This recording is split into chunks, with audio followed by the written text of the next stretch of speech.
now. I'm into it now. Your head. You must erase Finally, basketball. one and all their accomplishments from NBA history. Oh, Curry can move, man. Curry? Yeah. Whew. Me personally, I ain't gonna lie. The answer's Curry easy. got some of the worst basketball I've seen in my life. This gonna sound crazy. I ain't gonna lie. You basically asking me, would I get rid of the 3-point renaissance era or get rid of my favorite player ever? Because I can't get the domino effect of getting rid of Michael Jordan is low-key insane. I ain't gonna lie. It's you lose a lot changes. You may not even get like out of the big 7-foot only era for real. A lot of changes if you cut MJ. I think LeBron, a lot of like that domino effect is crazy as well. So yeah, I think you gotta go Curry or Kobe, and I go Curry here because fuck it. I miss defense, man. I miss the non-tween from 40s, man. So the game now. Yeah. Nah, there's an easy answer here, Sage. This is where your lack of pre-2010 basketball knowledge comes in, because you would think that Curry spawns are the worst in basketball, but you're wrong, you fool.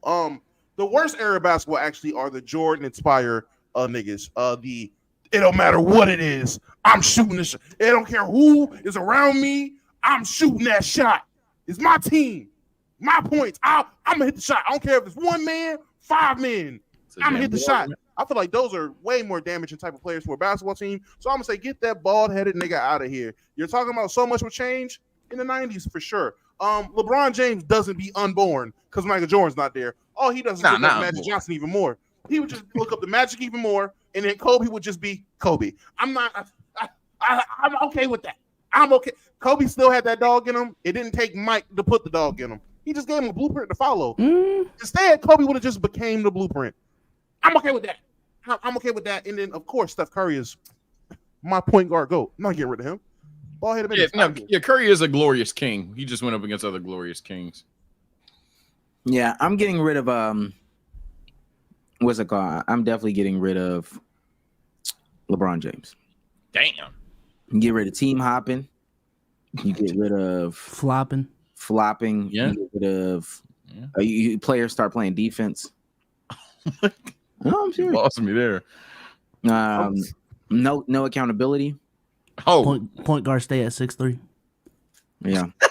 Magic was already there. Yeah, so, how much did he really influence for real? Crying, a coach killer. So I'm getting rid of LeBron James. I don't think this is. I'm sorry. I'm looking at chat. I done see about 3 people. There ain't no Mike. Kobe just dressed for 2.0. Yeah. When you were on your rant, people were like, so you would say Kobe then. To be fair, by Damo's logic, no, he would say Jordan, because if he got rid of Jordan and Kobe doesn't copy Jordan, if he either A, copies Clyde Drexler, or B, just does shit his own way, he probably doesn't essentially rebirth that mindset into the future generation. So the first domino would be Jordan. So by Damo's logic, Kobe's untouchable. Now, is that the right logic to have? Comment below. Baby, you don't have to try to read my mind, because don't ask for Sean McCann. He'll just like, yo, why is Kobe and Jordan even on here? Like, let's not even. Yeah, we separate off the list, and we'll take it from Steph and Steph, Bron, Kareem, and like Tim Duncan. Like, all right. I don't give a fuck about all that analytics room basketball. Oh my god! So Jokic, the answer is Nikola Jokic. Get these nerds out of here. The answer is nerds out here. We ain't ever cared about points per game until the Serbian came to the league. All right, bro. They get real xenophobic. They get real xenophobic and real like old world real quick. It's funny as hell.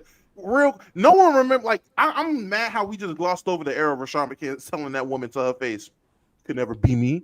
You think you was me? You played 5 years overseas, bitch. You ain't me. What? When was that? Let it slide. You didn't remember that? You didn't see that clip of him going back and forth? Yes, him going back and forth. I think it was over the the taking the ring thing, right? Yes. Yeah. Yes. Oh damn, I haven't seen that. No, you definitely have. You definitely have. It was about the championship. I think we seen that on the pod. It was about the championship for like 30 mil or some shit, or like 300 mil, whatever that was. Yeah. And during that, he was going. Start blinking. He got real bitch getting there and make me a sandwich ish about it. Kind of crazy. Oh my god. Well, why isn't she making you a sandwich? Because she's hooping. That's why. She's playing professional basketball. Only because he's not hungry.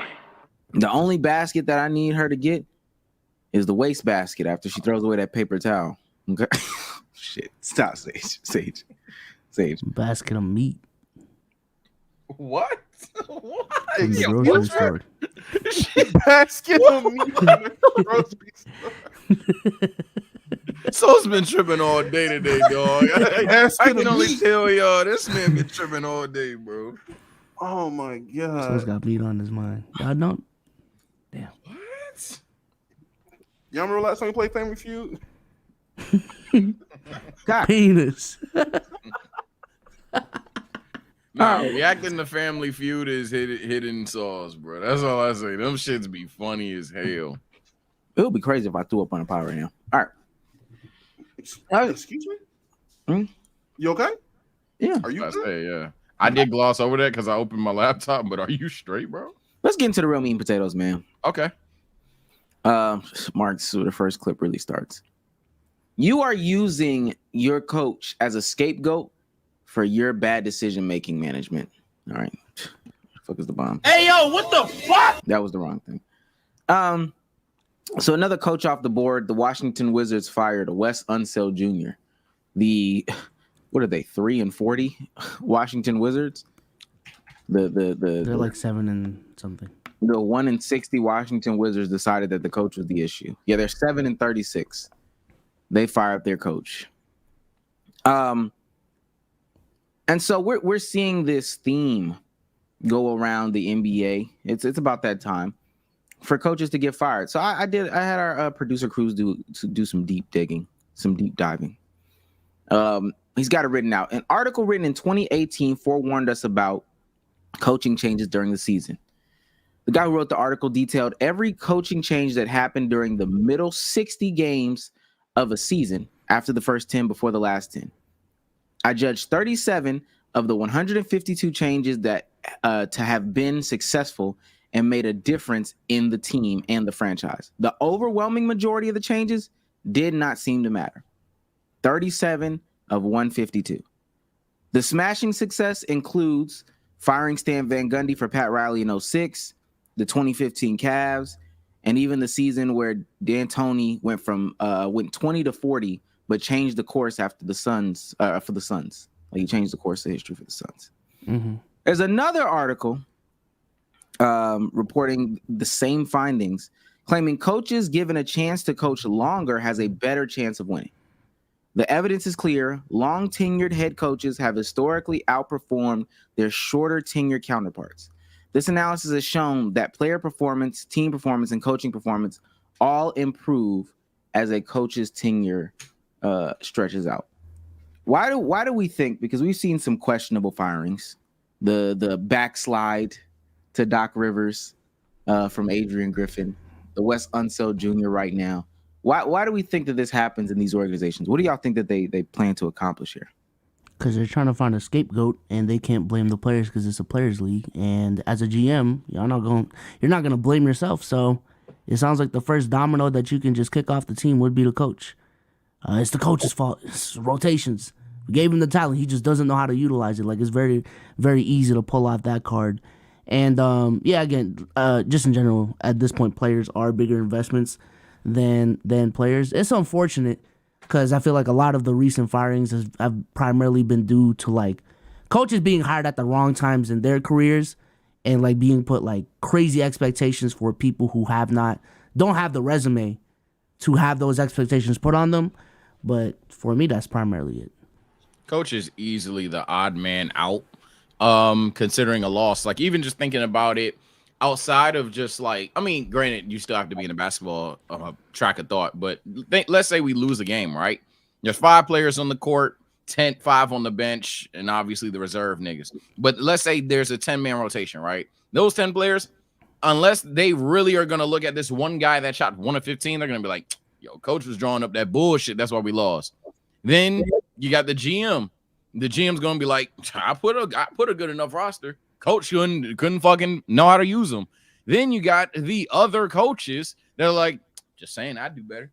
I'm just saying, you know, give me a raise and I get this team sailing. So the head coach is definitely the odd man out when a franchise is failing.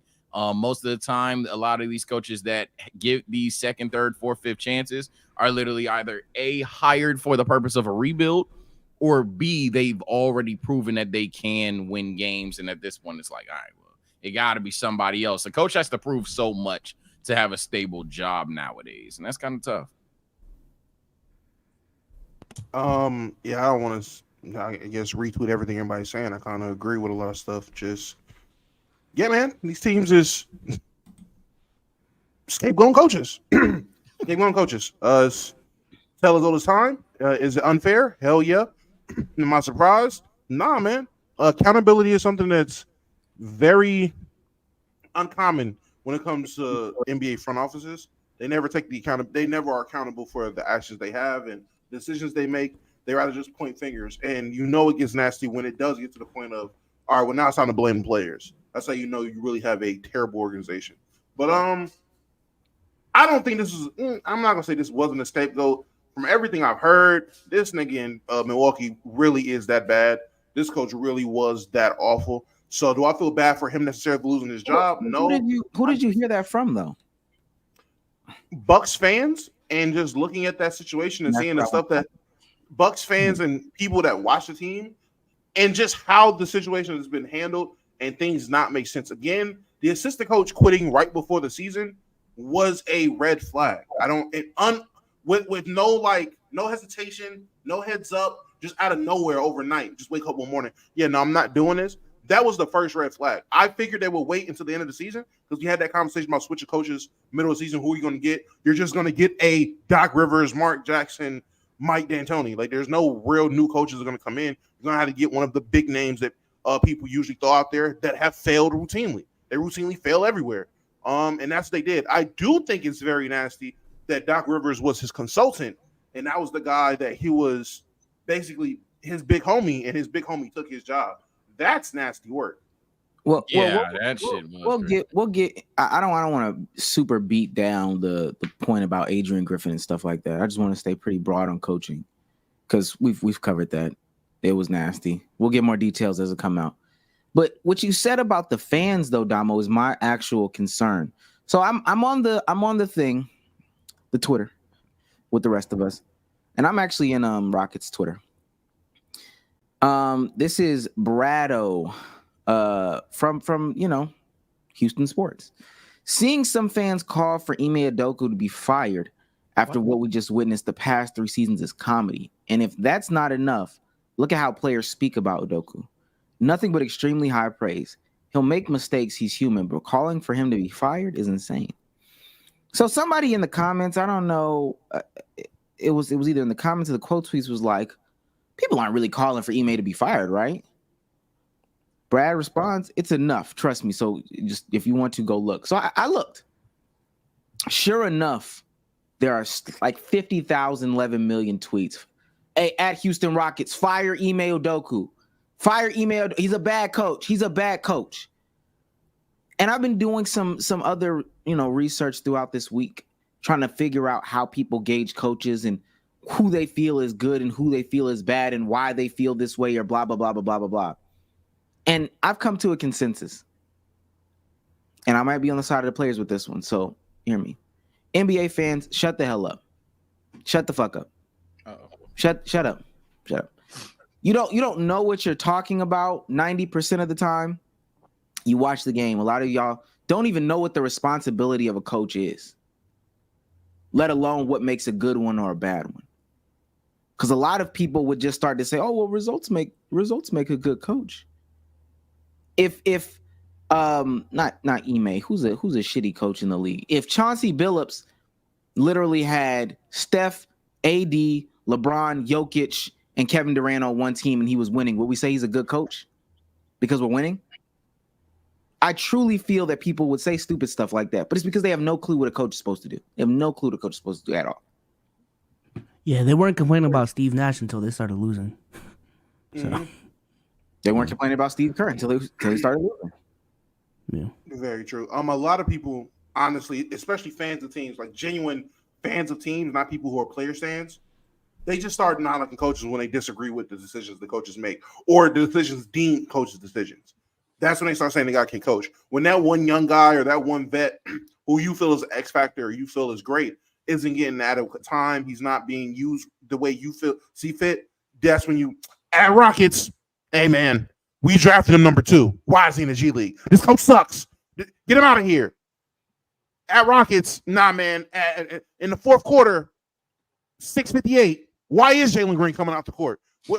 That's our guy. Nah, it has to be the coach. Coach has to be awful. That's really what it stems from a lot of the times. I'll even go as far as to say that when we talk about fans potentially not knowing shit, and obviously I'm a fan of the NBA, so I am talking about myself here as well. There's even whenever we have the conversation of, okay, what other fucking coach do you hire?